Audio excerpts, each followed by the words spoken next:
so insecure about my quality, the quality of my audio on YouTube. But then when I saw the price of the mics, I kept telling myself, Zainab, is it worth it to spend 50, 80 pounds on a mic? Just be consistent, keep trying, as long as people can hear you. But then I started realizing that even I did not like the sound of my audio on YouTube. And my younger sister, I sent her one of my videos and she was like, oh my God, I love the editing. It has improved so much. But then your sound, it sounds, and she's not a content creator or nothing. So I felt like if someone that's not even in the niche and detect something like that, then it is actually a problem. And I also convinced myself by telling myself that I have uploaded almost 50 long form videos, I think, on my channel. And I started being consistent 5 months ago. So I deserve it. This is not a case whereby I'm just buying things unnecessarily or not being consistent. Even the lights that I got, it took me some time to force myself to get the lights, because before I had just a selfie light, and with time I felt like I just needed to expand and get better lighting. So little by little, I'm being gentle on myself, I'm being kind to myself. I'm telling myself that the worth of my channel does not depend on the quality of, but then it doesn't depend on how expensive the equipments I'm using are. In as long as I'm trying my best and working on just improving every day, then it's fine. And tomorrow is my birthday. I think this was kind of my birthday gift to myself. I got it off Amazon. If you want to get it from there, it was like £79. Another thing that happened was I kept telling myself maybe I should get the one that the fancy one that comes with a charging case and looks more complicated and fancy, but it would have two mics. And I realized that it would not be a waste of money, but for the next few months, I don't see myself interviewing anyone or bringing anyone on the channel or having a podcast. It's just me. So why would I want to spend an extra 70 or 80 pounds on a mic that would just be sitting in my drawer and I would not be using it? Does that make sense? So that was why I was like, that's not necessary. So yes, I'm glad I got this. I can't wait for my next official YouTube video because I'm still using this and I think this is the last time I would use it. Another thing was, so you know how I said mostly mics come in two pieces? The first one, I bought it in November and I kept using it. Apparently they wear down. I didn't even think about it that way, but I should have, because electronics would definitely malfunction. But I actually realized that with time, 6 months later, then my audio started being horrible and I started increasing the volume. I thought maybe it was a me problem. When I brought out the other one it came with that I had never used, and I realized this is better. But when I'm talking, for me, I'm very expressive. So sometimes I tend to, maybe this might have even happened. So sometimes I tend to just shout, not shout, but be louder than I am when I'm saying certain things. And the sound pops, which is irritating. It just is distorted. Oh my God, my sister called it, it sounds like an AI voice. And it made me feel bad because my voice is definitely not an AI voice. That was why I was like, I've given up. I just need to get this mic. I'm glad I did. And if you got to the end of this video, please don't forget to like, share, and subscribe. I will try and make this video because I try to have a whole setup, you guys, so that you guys can see the behind the scenes of me unboxing it. So I literally have my jewelry box, my MacBook, and this was where I propped up my phone that recorded the behind the scenes of me actually cutting it. So the beginning of the video is just me because it's a setup that I have never done before. So I was just trying to figure things out, but I also wanted to get it done. And also just to let you know, I do feel a bit anxious about this, and I don't think I would even remove it because it's a bit difficult to remove. You have to actually push very hard, and I'm a bit self-conscious because I'm thinking that I might break it. So this is not really necessary, but then I don't think there's a need for you to be removing it and putting it in. So just permanently leave it this way if you get this one. And I actually really like this bag that it came with. I genuinely love it. The people that bought the two mics one, theirs is way fancier, so fancy. And I love pretty things, so I'm jealous, yes. But then still, I love that they gave us this bag. Oh my God, I almost forgot to switch it off. I can't believe, like, it feels like I've been suffering because I just love this. Like, it's given professional YouTuber, it's given progress. Because before I actually used to put all my setup in a very ugly bag.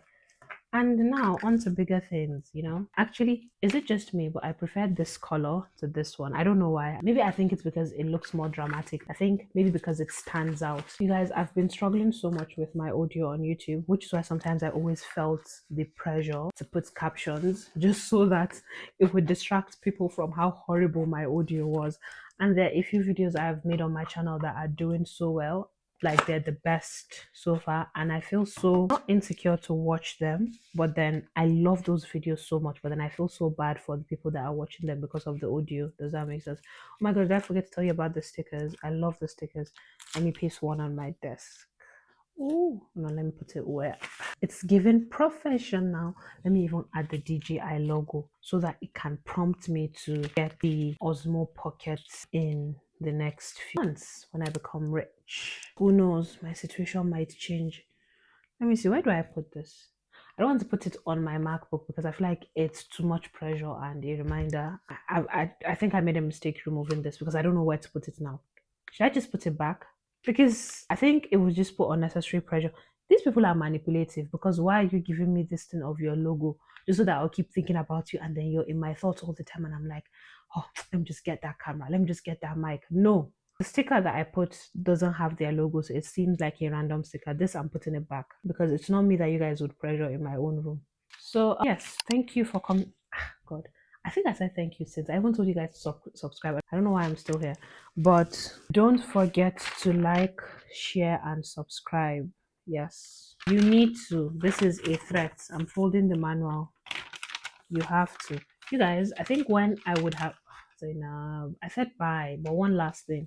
I think the moment I would know I have made it in YouTube on YouTube is when I buy those mics. No guys, is it just me? But I'm actually starting to slowly, I was thinking about it yesterday. I think I'm starting to come to terms with I'm one of those YouTubers that might not be monetized for the next. I'm not prophesizing negativity into my life, but then I might be one of those YouTubers that might not be monetized in the next 1 year or 2 years. When I first started YouTube, it was not like based on monetization. Does that make sense? It was just me wanting to document things and stuff like that. Just basically a diary and a time capsule. But with time, when you realize that, oh, it can actually get monetized, it can be a whole thing.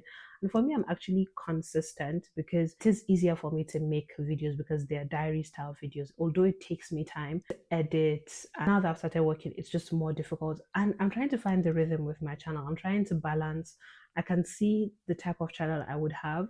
So I've realized that when I make videos reviewing University of Bristol or just Bristol content, I get more views. Does that make sense? But then videos about me, no views. And I totally understand. I don't even get offended by it because nobody knows me. But then the diary style videos that are about me, they fulfill me more, they make me happy. The research based videos about Bristol that are helpful, I love them because they just keep me, I don't know, it's just nice to do. But then with them, there's a lot of pressure because I want to make sure I'm giving the right information. So it takes me a month and a half, like literally I have to battle a lot of criticism in my head and imposter syndrome. And just, I know it sounds dramatic, but then I'm like, okay, because it feels like a vast topic. I don't know whether I'm over exaggerating it, or sometimes it's not even like a vast topic. It's just my imposter syndrome and me being like, okay, people might not think like this. People might not think it makes sense. I might say the wrong thing, even if it's just, so for example, I made a video reviewing my University of Bristol accommodation. And you guys, I swear to God, that video, I almost did not post it because as I kept watching it, I just kept thinking, this is rubbish. Nobody's going to like this. You're not even making sense. You're just saying, like, nobody cares about your university accommodation. And then it was the first video I made on this channel that was not about me. That when someone clicks on it, they're looking for something, they want to gain something. So I had to learn to not ramble and focus it on what the video was about. And it was so difficult. And when I was editing it, it was just so choppy. I could see where I was making mistakes, where I was rambling. I just hated it so much. And just having to add all the texts and overlays and everything just to make it more, it was just a lot because you now have to do a lot of research and then get all the pictures and everything, then add stuff. And it's a lot. So with those type of videos, maybe I don't know whether it's because I'm not a big creator, but for example, diary style videos like this, I do feel anxious, but it doesn't really bother me that much. I just get in the flow as I continue talking because I'm used to it. But once it gets to reviewing something and giving information, that's when my brain starts to panic and I start criticizing myself. So those type of videos are a bit difficult. So I'm trying to back to I even went off tangent. So I was thinking about this whole channel. I think I'm starting to come to terms with the fact that, because at first I actually wanted to be monetized this year, but I think I'm starting to come to terms with the fact that I might actually not be, and not because I'm not good or my videos are not that good, but because I think my channel is a bit scattered in the sense that I don't have a specific niche. There's a lot that's going on the channel because I'm talking about so many random things. Does that make sense? And even the Bristol videos, the helpful videos. Oh my god, did I tell you the university accommodation video that I was insecure about? It's literally at this time of recording this video, where in June 16, 2025, it's literally the most viewed video on my channel. Imagine if I did not post it.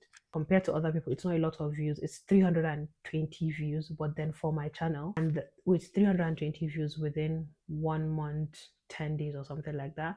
And do you know, after that video, the highest video with views on my channel is 66 views, and that video took 6 months to get to 66 views. So imagine having 320 in 1 month, few days. That's a whole lot. So yeah, I'm trying to tell myself that it's okay, that I might not get monetized, and I'm also trying to remember why I started it. So enjoying the process, which is why sometimes I always stop myself from buying unnecessary things and just enjoying the process. Do you know that even as I was recording this like mic DJI mic review, I think I would have to split this video into two because I have literally gone off topic, and I don't think anybody that is trying to know about this mic really cares about what I've said so far. I'm going to cut it. If I decide to cut it, so if you're watching this, then know that there's actually a video where I focus on reviewing the mic. So yeah, I'm telling myself that it's okay that I might not be monetized or see success, because it would have been nice, but then that's not the reason why I started, because that actually removes unnecessary pressure. Does that make sense? That's that. Hopefully I'll see what I do with this video. If I decide to, maybe I might decide to leave this little reflection slash rant that I did in the main review video, or I might split it. I don't know, we'll see. I don't want the video to be too long, but yeah, I hope one way or the other this helped you and I wasn't just rambling. Yeah, bye. Oh my god, good luck in your content creation journey. I wish you the best, stranger. Bye.